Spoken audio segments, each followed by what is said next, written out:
Qual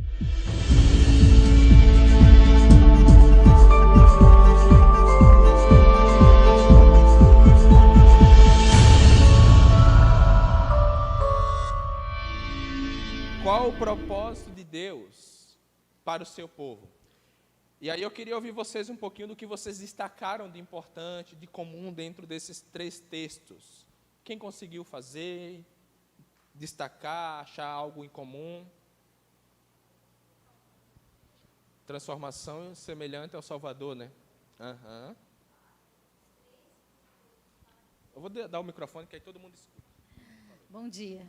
Os 3 textos falam que nós temos que ser a imagem e semelhança de Cristo, de Deus. Alguém achou alguma coisa diferente? Algo de importante? Não só o que o texto está dizendo, mas aquilo, olha, isso aqui é importante saber.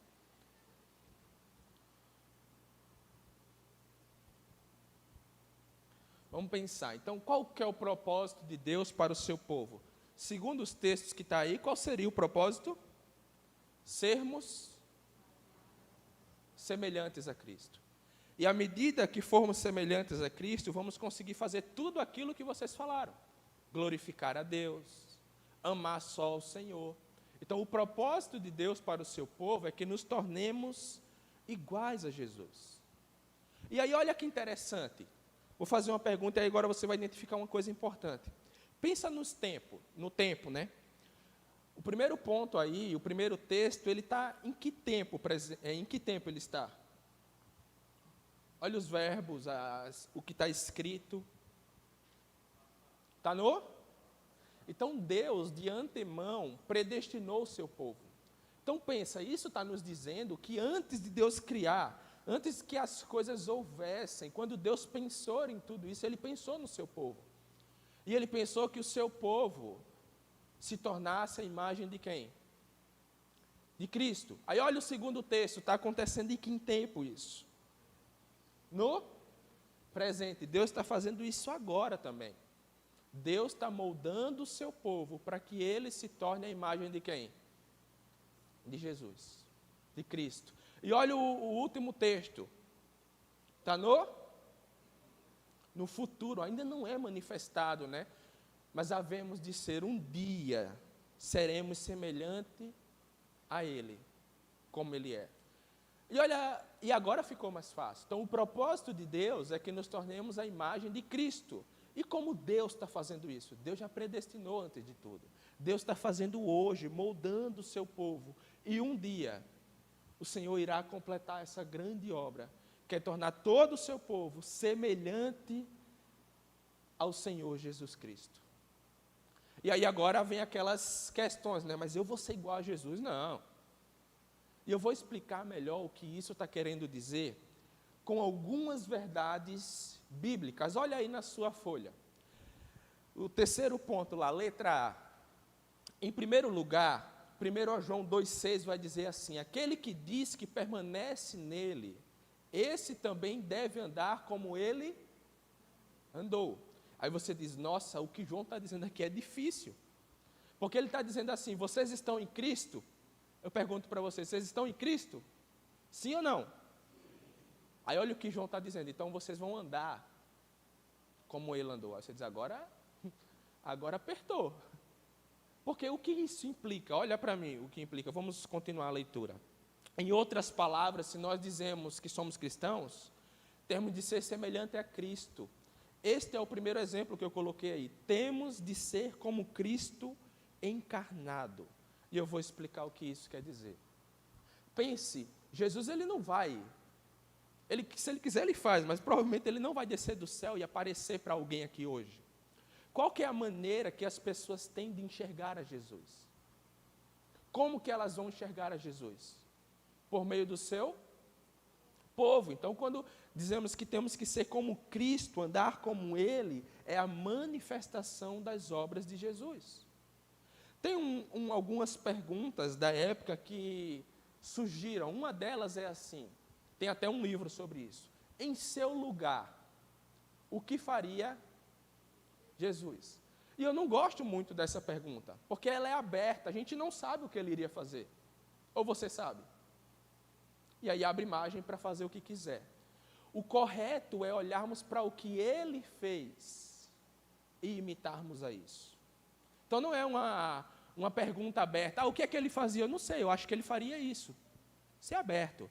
O correto de encarnar a Jesus é olhar, ele fez isso. E por isso eu o imito. Ele mandou eu perdoar. Por isso eu perdoo. Então, a primeira verdade de sermos semelhantes a Cristo é encarná-lo. E esse encarnar é saber o que ele fez. E a partir disso, vamos começar a viver a vida como Jesus. Olha o segundo ponto.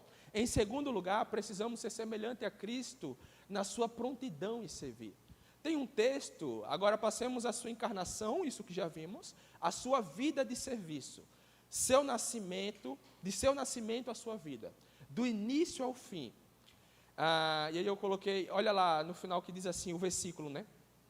Quero convidá-la a subir comigo ao cenáculo, onde Jesus passou na última noite com os seus discípulos. E conforme vemos no Evangelho de João, capítulo 13, ele tirou as vestimentas de cima, e tomou uma toalha, cingiu-se com ela, depois deitou água na bacia e passou a lavar os pés dos discípulos e enxugá-los com a toalha que ele estava cingindo. Ao terminar, retomou o lugar e disse, ora, se o seu Senhor e Mestre vos lavei os pés, também vós deveis lavar os pés uns dos outros, porque eu vos dei o exemplo. E note a palavra aí específico, para que, como eu vos fiz, façais vós também. É interessante que no Evangelho de Marcos, o versículo-chave é mostrando que o Filho do Homem, ele não veio para ser servido, mas ele veio para servir. Uma das características de encarnar a Cristo é essa prontidão.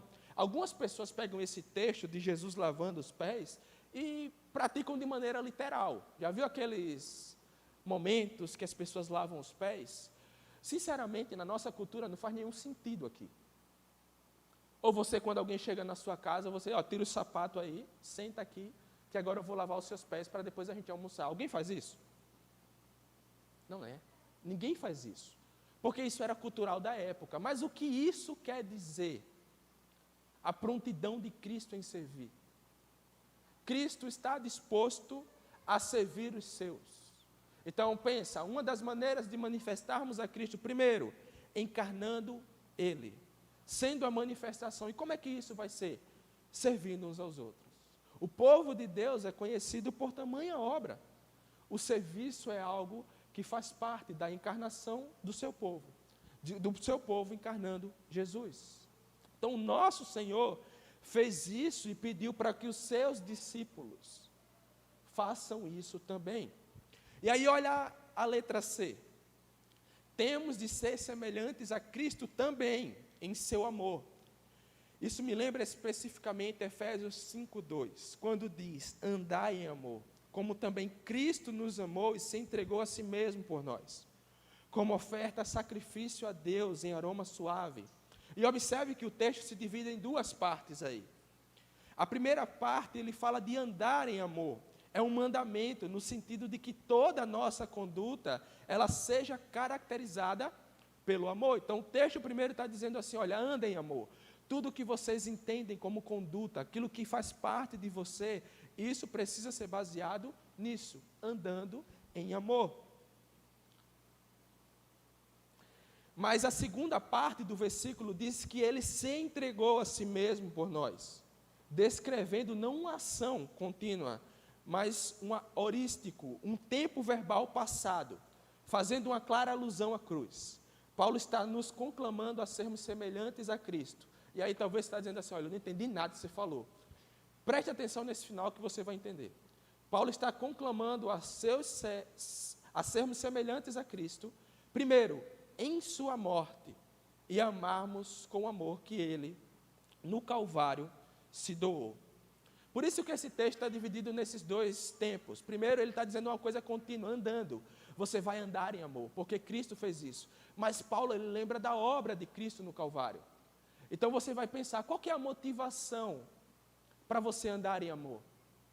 Não é o outro lhe fazer bem. Não é o outro fazer com que você se sinta bem. Qual que é a real motivação de você andar em amor, segundo esse texto? Olhando para a obra de Cristo, qual que é? A cruz do Senhor. É o nosso Senhor pendurado numa cruz. Isso é a real motivação do seu povo em andar em amor. Porque isso implica, pessoal, se alguém te fez mal, e esse alguém talvez seja da igreja, o que é que você vai fazer? Se reconciliar, andar em amor. Por quê? Porque a sua ação depende do outro. Depende do quê? Qual que é a motivação? Fala, qual? A cruz, a obra de Cristo. E isso passa por cima de todas as outras coisas. Isso passa por cima do nosso ego, do nosso senso de justiça, dos nossos achismos. E aí olha a conclusão. Para concluir, em breve resumo do que tentamos pensar juntos aqui hoje, o propósito de Deus é nos tornar semelhantes a Cristo. O modo que Deus faz isso, nos torna semelhantes a Cristo, é nos enchendo do seu Espírito. Em outras palavras, é uma natureza trinitária. A gente vai ver isso mais na frente. Porque essa obra envolve o Pai, o Filho e o Espírito. Mais na frente, dentro dessa EBD, a gente vai ver isso de maneira específica. Mas a conclusão é, qual o propósito de Deus para o seu povo? Nos tornar semelhantes a Cristo. E como que podemos fazer isso? Primeiro, encarnando a Jesus, servindo uns aos outros e amando, entendendo que a nossa motivação para exercer o amor é olhar para Cristo. E eu estava pensando, quando eu estava montando essa EBD, porque isso acaba com tudo se olharmos para Cristo. Pensa, alguém pisou forte no seu calo. Dói, né? E você pode ser uma pessoa que vai dizer, ninguém pisa no meu calo, não. Eu dou 2 pisão de volta e ainda dou um chute. Não vou levar desaforo para casa. E aí você olha para Cristo. E aí se eu te perguntasse, será que você não pisou forte nele também? Fazendo uma figura de linguagem. Será que o seu pecado não feriu tanto o seu Senhor? Feriu. A tal ponto que o seu Senhor foi crucificado. E qual que é a ação dele na cruz? É olhar e dizer, Pai, castiga todos eles, porque eles não sabem o que fazem. É assim? Como é que Cristo fala? Perdoa-os, porque eles não sabem o que fazem. Então, essa é a real motivação. Então, nós vimos essa primeira parte. Deus quer que sejamos semelhantes a Jesus. Mas aí tem um grande problema. Um grande problema conosco, que é o pecado. Alguém aqui é pecador? Se você falar que não, você já está mentindo, já pecou, tá? Mas todo mundo é um pecador. E geralmente, como é que a gente vence o pecado? Você já parou para pensar nisso? Como é que se vence o pecado? Pensa, vou dar uma situação. Imagina alguém que gosta de mentir. Como é que essa pessoa vai vencer o pecado? Como? Reconhecendo, orando. Se alguém chega até você e diz assim, olha, eu tenho problema com mentira e eu quero parar, qual seria o seu conselho para essa pessoa? Como? Ler mais a palavra, orar mais, vai na IB, vai orar lá, vem aqui à tarde, dobra o joelho. Gente, geralmente nós damos tarefa às pessoas. E deixa eu te dizer, isso não vai resolver o problema do pecado. Porque imagina, se um mentiroso, ele precisar cumprir tarefas para parar de mentir, no final ele vai achar que quem fez isso? E aí vai ter o ego, mais um pecado. Ele vai se achar demais. Aí você saiu de um, foi para o outro. Isso não resolve. Olha aí, o primeiro ponto que eu coloquei. Deus está nos moldando para sermos santificados também. E primeiro, não podemos confundir essa santificação, essa obra, essa luta contra o pecado com o legalismo, porque é muito fácil darmos tarefa às pessoas. Deixa eu te dizer o que eu gosto do pensamento do pastor John Piper a respeito do pecado. Ele diz assim, que o pecado, ele te dá prazer. E uma ilustração que ele usa é que o pecado é saboroso. E é verdade. É verdade. As pessoas que estão pecando, elas sentem prazer naquilo. Você acha que ela está ali forçado. Não, eu estou aqui forçado. Não. Dá prazer. É saboroso. Enche a boca. E o pastor John Piper vai dizer que o pecado ele faz assim, ele vai te dando mais prazer. Mais, mais, e mais, e mais, e mais, e mais. Só que ele não te preenche. Ele mostra que a única solução para vencermos o pecado é olhando para Cristo. E ele explica que à medida que desejarmos o Senhor, à medida que amarmos mais a Jesus, à medida que vislumbrarmos mais a Jesus, à medida que nos entregarmos mais a Jesus, aí sim nós iremos conseguir vencer o pecado, não por nossos méritos, mas sabendo que por causa dele, do qual nós desejamos, vamos conseguir vencer esse pecado. Então, a solução, ou vamos dizer assim, a receita, né, é amarmos a Cristo. É desejarmos o Senhor. É o nosso relacionamento com Ele. Entende? Tendo esse pressuposto, esse desejo pelo Senhor, aí você pergunta, mas como que eu faço isso? Aí sim. Aí você vai ler a Bíblia, você vai orar, mas não com o sentimento de que eu preciso fazer isso para vencer o pecado, mas eu preciso fazer isso porque eu quero estar com Jesus, porque eu quero estar com o meu Senhor, e à medida que você o vislumbrar, você vai começar a odiar o pecado, você vai saber que a mentira afeta o seu Senhor, que a pornografia afeta o seu Senhor, que a corrupção afeta o seu Senhor, que tantos e tantos outros pecados afetam diretamente o seu Senhor, do qual você o ama e que você não quer ferir. Percebe? Então não podemos confundir essa obra da santificação de Deus, porque para sermos semelhantes a Cristo passamos por isso com o legalismo, simplesmente com práticas. Mas não podemos confundir também, olha aí o segundo, com manifestações espirituais. Talvez você já ouviu aquela pergunta, né? O que é uma pessoa cheia do Espírito Santo? Não, vem todo domingo na IB. Essa pessoa está na EBD e no culto. Não tem como essa pessoa não ser cheia. Ou outras questões aí de manifestações espirituais, a nossa igreja, a gente não tem tanto isso. Mas não podemos confundir com isso. Porque a obra de Deus em nos santificar não é assim. Sabe algumas perguntas que nos ajudam a ver se Deus está nos santificando ou não? Isso vai te ajudar. Você que é casado, marido, como é que você trata a sua esposa? Aí agora, como é que você trata? Isso vai me mostrar para você se Deus está te santificando ou não. Esposa, como é que você trata o seu marido? Isso vai mostrar se Deus está te santificando ou não.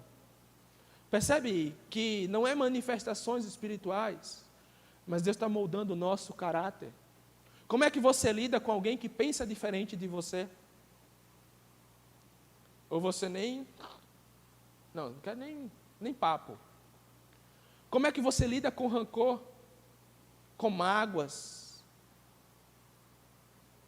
Percebe que a obra da santificação de Cristo em nossas vidas, Deus nos santificando para sermos semelhantes a Jesus, mexe com o nosso caráter. Coisa que ninguém vê. Mas é isso, essa é a pergunta. Por isso que não podemos confundir com manifestações espirituais. Não podemos confundir com pessoas, por exemplo, que vêm domingo após domingo, e sempre está bem. Não quer dizer que tem que estar errado. Mas isso não quer dizer que Deus está santificando essa pessoa. Essas perguntas que eu falei, casamento, como você trata os seus filhos, como você lida com rancor, como você lida com pensamento diferente, poderíamos citar tantas outras. Mas é isso que vai nos mostrar se Deus está nos santificando ou não. Deixa eu só terminar o pensamento aqui, irmão Manuel. Não devemos confundir também com a percepção cultural de hoje. E eu vou explicar o que é isso. O que é uma pessoa santa? É aquela pessoa que respeita e que acolhe e que compactua com tudo que está à sua volta. Não é que não vamos respeitar, não é que não vamos acolher, mas o que eu quero dizer com isso é que a cultura, ela não dita se nós somos santos ou não. Não é o aspecto cultural que vai dizer se aquela pessoa é boa diante de Deus ou não. Não é. Porque o fenômeno que temos visto hoje é que algumas pessoas, por serem famosas na internet, elas já são santas, inclusive vão para as igrejas pregar. E as pessoas agora atribuem a ela um papel extremamente de santidade, que ela é a voz de Deus para o seu povo. Não é a cultura que dita o processo de Deus de santificação para o seu povo. É a sua palavra. É o seu povo. E aí, eu coloquei para vocês pensarem um pouquinho. Olha aí, 2 textos. 1 Tessalonicenses 5:23. E aí eu acho que está grifado em vermelho, né? Olha o que diz. E o mesmo Deus de paz vos santifique em tudo, e tudo a vosso espírito e alma e corpo sejam plenamente conservados, irrepreensíveis para a vinda de nosso Senhor Jesus Cristo. Olha o outro. Mas como é santo aquele que vos chamou, sede vós também santos, em toda a vossa maneira de viver, porque está escrito, sede santos, porque eu sou santo. Pergunta, qual que é a diferença desses 2 textos? O que há de diferente nesses 2 textos? O que tem em comum é a palavra santo, né? Os 2 estão fazendo isso, mas qual que é a diferença? Esther?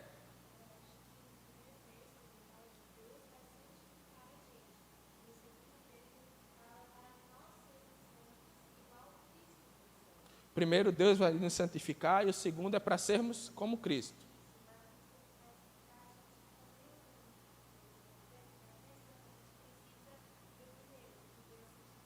Mas para chegar no segundo, precisa passar pelo primeiro. É passar de nível aí, ó, de fase. Mais alguém? Pensa. Como? Despir e o vestir.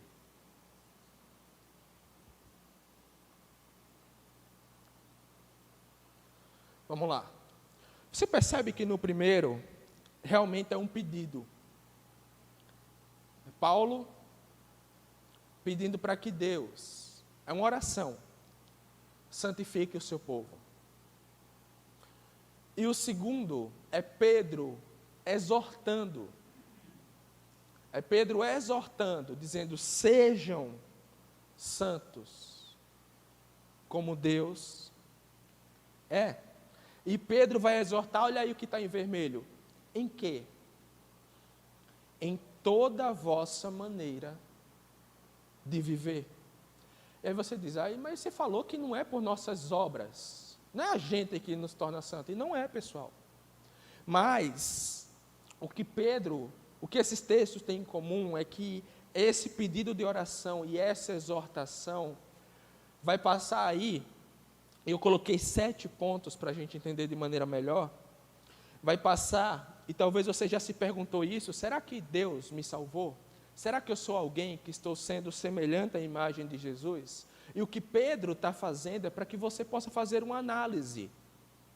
Em toda a vossa maneira de viver, sejam santos. É como se Pedro estivesse convidando para um pouco e ver se Deus está santificando você e se você percebe o que Ele está fazendo. E à medida que você for fazendo isso, você vai saber que Deus está fazendo isso. Olha lá, primeiro ponto. Para sermos santos no nosso relacionamento com Deus. A maneira como lidamos com Deus precisa ser uma maneira santa. Sabe? Isso inclui, gente, e vir para o culto e ter reverência. Isso inclui isso. Vamos estar diante de Deus, cultuando uns com os outros. Prezar por isso, participar disso. E não é vir para o culto, você nem sabe qual música está cantando, Quando manda orar, você já está pensando na hora que vai terminar. Quando você entra, já é pensando em sair. Sai algumas vezes. Não presta atenção na palavra. Você não cultuou o Senhor assim. Você só veio para cá. Ser santo em toda a vossa maneira de viver passa primeiro pelo nosso relacionamento com Deus. Isso inclui na nossa diligência, no nosso tempo devocional também. Como nos dirigimos a Deus. Como falamos com Deus. Como prezamos isso. Então pense um pouquinho, é isso que Pedro está falando. Faça uma análise. Como é que está o seu relacionamento com Deus? Como é que está? Você não precisa responder, mas pensa. Lembra que a gente começou orando, hoje é o dia do Senhor. Como é o domingo para você? Como é o dia de estar junto com o seu povo, com seus irmãos para cultuar a Deus? Como é a sua semana? Com a oração, com a leitura da palavra, você se deleita no Senhor? Ou você fala para Deus, Deus, eu não tenho tempo para você. Não tenho tempo para o Senhor. Pensa, como que está o relacionamento com Deus? Segundo, como é que andam seus pensamentos? Como que anda? A Bíblia vai nos orientar a pensarmos das coisas do alto, do céu, nas coisas do Senhor. Porque, gente, esse é o grande problema. Quando Jesus vem, ele sobe a régua do pecado. Antigamente, os judeus, eles falavam assim, se pegou no ato, é um pecado. Jesus vem e diz, o adultério não acontece quando alguém é pego no ato. Se a pessoa pensar, já pecou. Então pensa, isso implica para tudo. Se a mentira não é só quando você fala, você pensou, a ganância, tantos outros pecados, inveja, não é só o ato, você pensou, já era.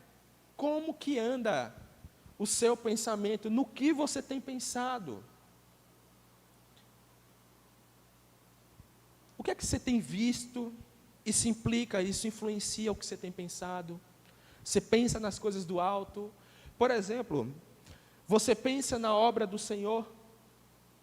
Você pensa, ou para você é indiferente saber que existem povos, tribos, nações que ainda não conhecem o Senhor.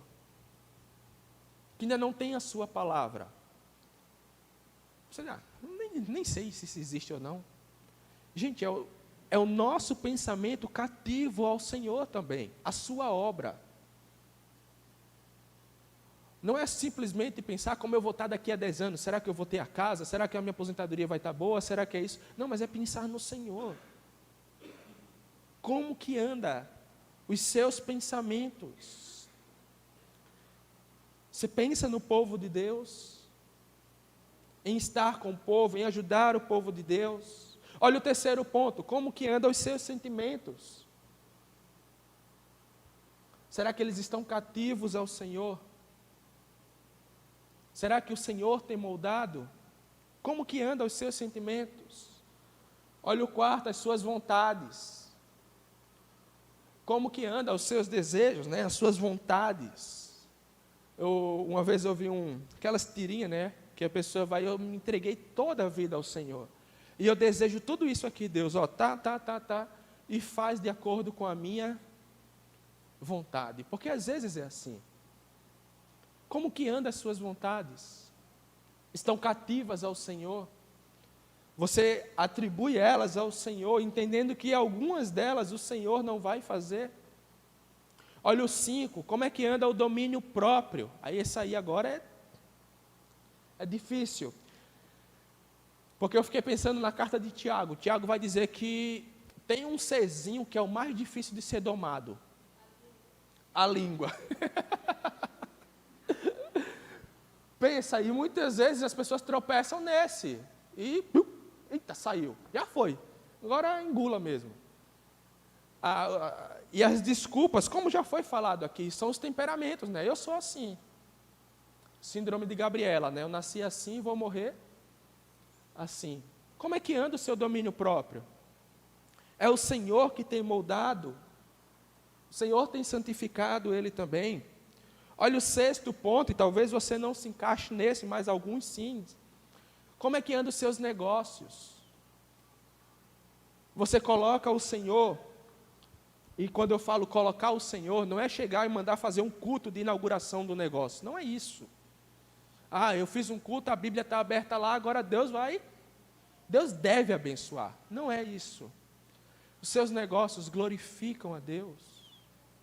Você faz coisas que glorificam a Deus nas negociações. Você é justo com aqueles que trabalham para você. Você é justo com aqueles que prestam serviço, né?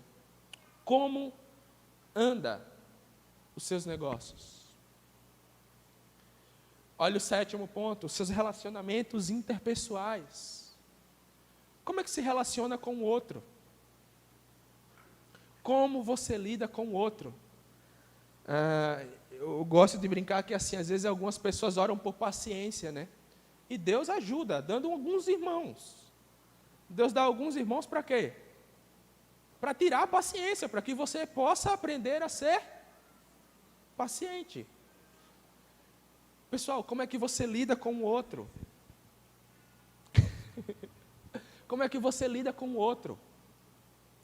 Isso, poderia citar mais coisas, mostra a obra de Deus santificando o seu povo. É isso que Pedro está fazendo. Faça uma autoanálise em toda a vossa maneira de viver. Teria mais coisas? Sim. Você pode pensar em mais coisas. Seus estudos para vocês que são adolescentes. Será que na hora da prova não dá aquela vontade de dar uma colinha ou fazer alguma outra coisa? E pense, isso passa por toda a nossa vida. É isso que Pedro está convidando o seu povo a fazer uma autoanálise. E aí agora, eu vou precisar da ajuda de vocês. Alguém abre aí para mim, 1 Tessalonicenses 5:23. Parece que é uma competição agora, né? Eu estou vendo alguns tentando achar mais rápido. 1 Tessalonicenses 5:23. Achou? Olha, até ganhou, tá bom? Já estava aí. Lê aí, Esther. Que o próprio Deus da paz os santifique inteiramente, que todo o espírito, a alma e o corpo de vocês sejam preservados irrepreensíveis na vinda de nosso Senhor Jesus Cristo. Pergunta, quem que está santificando o seu povo? Deus. Alguém abre aí agora Hebreus 10:10.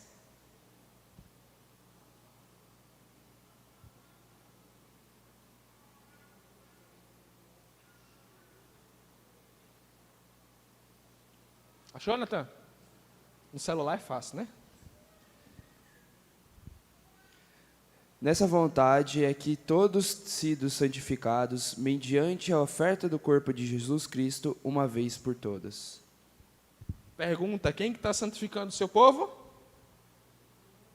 Não, olha o que está no texto aí. Quê? Quem? Quem? Jesus Cristo. Então, no primeiro texto, lá em Tessalonicenses, diz que Deus, Pai, está santificando o seu povo. Agora, em Hebreus 10:10, está dizendo que Jesus está fazendo isso. E aí, alguém abre aí 1 Pedro 1:2.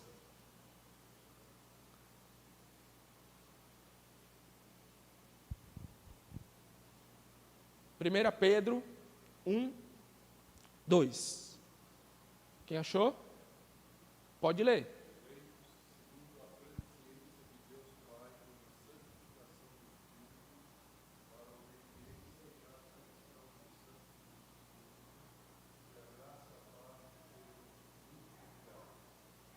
Quem está santificando o seu povo? Vocês percebem que a santificação é uma obra da Trindade. Tessalonicenses diz que Deus Pai está fazendo isso. Hebreus 10:10 diz que Jesus Cristo, por meio de Cristo, isso está sendo completado. E 1 Pedro 1:2 está dizendo que isso tem a participação também de quem? Do Espírito Santo. Olha o engajamento, pessoal.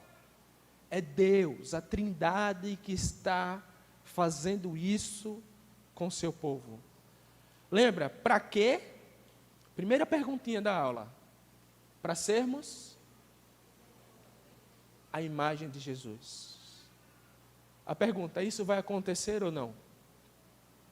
Vai, porque é Deus, Deus Pai, Deus Filho e Deus Espírito Santo que está empenhado em tornar o seu povo a imagem de Jesus. Por isso que Ele está nos lapidando em todas as coisas, em toda a nossa maneira de viver, como Pedro falou, em toda a vossa maneira. Por isso que o Senhor está nos santificando. Por isso que, por vezes, somos confrontados contra o pecado. Por isso que, por vezes, estamos cabisbaixo contra o pecado. Irmã Selma?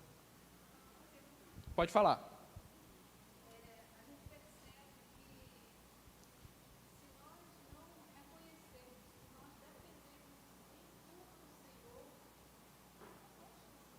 Uhum.